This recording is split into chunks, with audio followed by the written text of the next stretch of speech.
Hello, xin chào các bạn nha. Giờ bọn mình là tem của Simon thứ ba nhé. Giờ chuẩn bị là đi thắp voi á, đi coi vlog. Xin chào các bạn. Hiện tại mình đang ở nhà siêu sen guitar này các bạn. Và ở đây là có Tùng RC và Long Resort nha. Tụi mình chuẩn bị đi chơi thác voi. Mời các bạn cùng đi theo anh em mình để xem thử thác voi ở Sapa như thế nào nhé. Lê ta.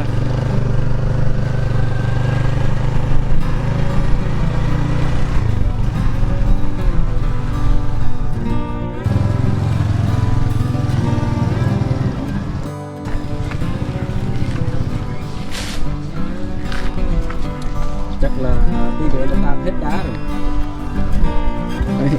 Không bị tan vì rất trục gì. Nắng quá. Bây giờ hiện tại chúng tôi đang ở Pleiku, thôn Mân Ang 2. Đang chở mấy ông bạn kia xe cái chỗ đang lâu quá. Mọi người xem video này nhớ bấm like và đăng ký kênh, nhớ chia sẻ cho anh em nha mọi người, để anh em mình có thể làm video hay hơn nữa nha.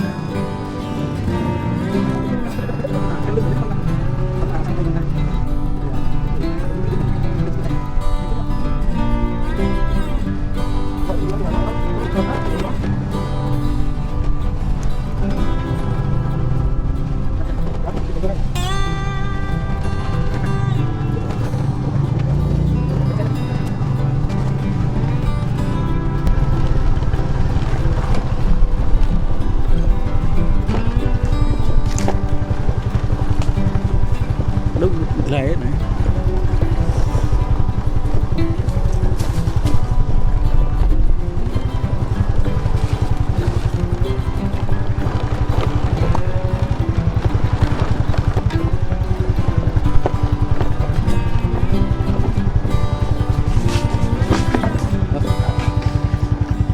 Cuối cùng thì cũng tới thác voi nha các bạn. Mình và Sen siêu tới trước, còn hai người kia đi sau.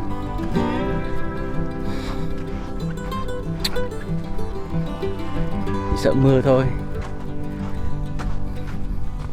Xung quanh đây là vườn điều.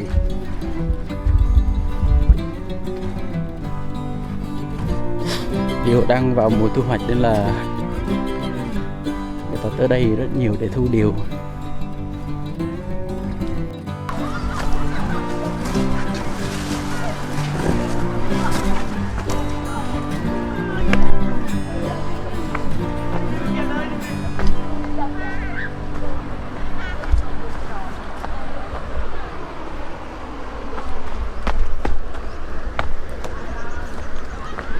Ở đây kia quay phim tiền à, đây tông đây thác voi rồi, đây suối voi đây.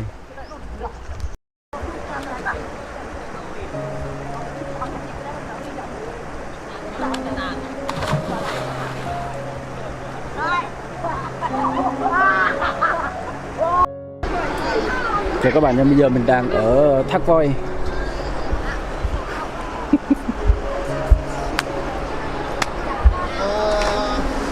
Anh Simon qua bên thác voi đây cảm giác như nào vậy? Đá nhiều quá, rất là sung sướng và mát mẻ. Chắc là anh Simon lần đầu qua đây chứ? Lần đầu qua đây rồi.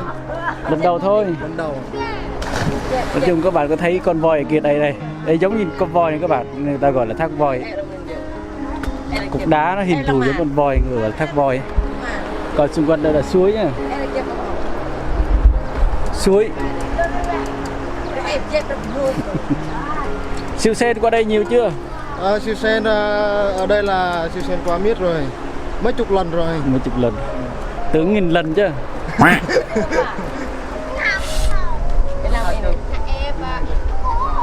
Thanh niên tới tắm nhiều quá. Thanh niên trai tráng cái tắm này. Giật ngan ạ, giật ngan ạ. Hello ạ. Lâu tức.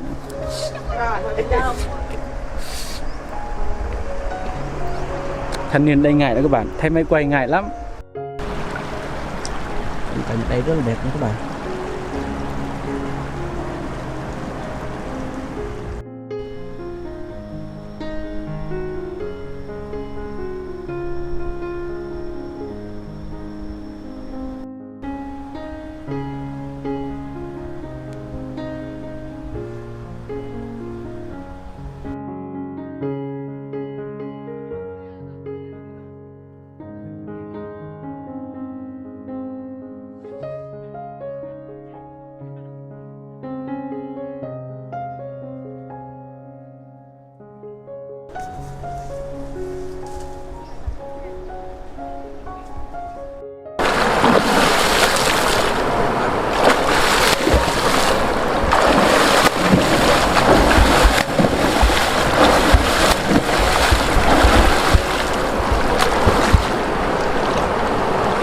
Hello, xin chào mọi người.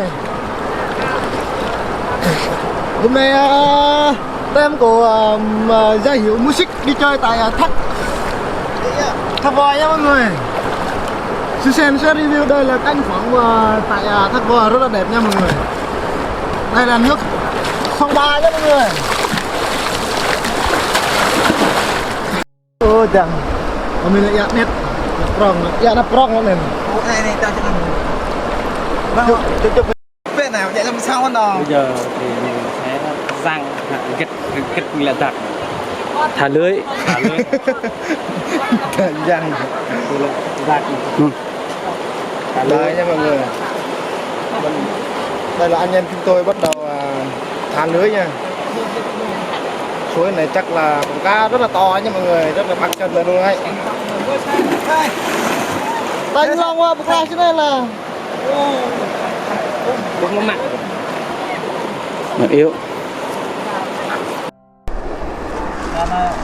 Chiếc sen đang thả lưới.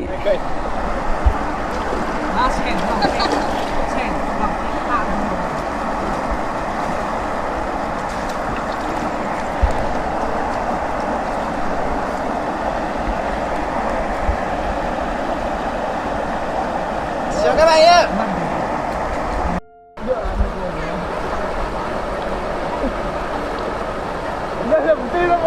Anh hôn là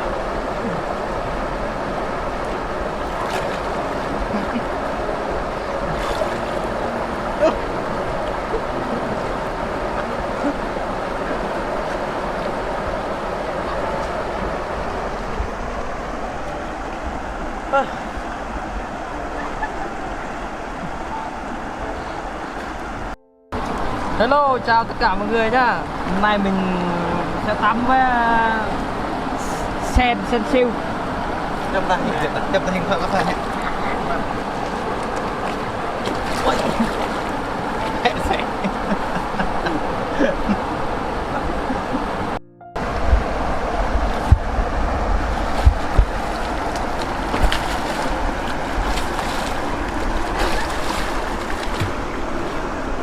Mát quá. Cô tung Uống nhiều sao cả.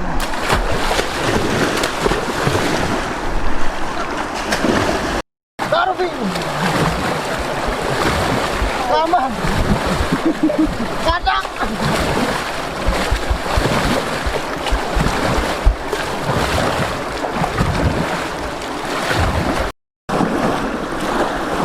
Sen siêu đang lùa cá ra ngoài. Sen siêu Đó, quá đẹp luôn. Chụp vào lên cảnh chụp cái thằng nhá lên viện này.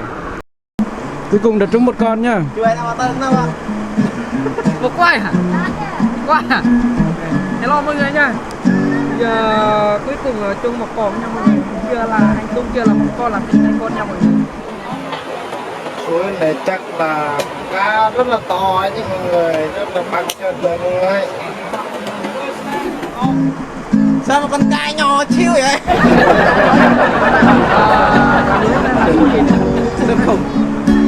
Ôi giời ơi, hôm nay đi thao lưới mà con cá nha mọi người, có 2 con chứ mấy này, cá rô phi ấy. Hồi nay bùi hết là cái bốt ngọt kìa này. cái này sao mà ăn đủ được. Về làm món gì đây? Chắc cái này phải làm món lá mì. Cháo cá à? Cháo cá. Cháo cá bằm. Cá rất là to. Nước 2 con với nhau rồi. Bây giờ nước nó đang người ta nó đang lớn mà đang to nên không trúng được một con cá. Chuyến du lịch Thác Voi hiện tại đã kết thúc và tụi mình xách đồ đi về nha. Ở trước đây là Long Sor Siêu Sen và sau mình là Tùng RC.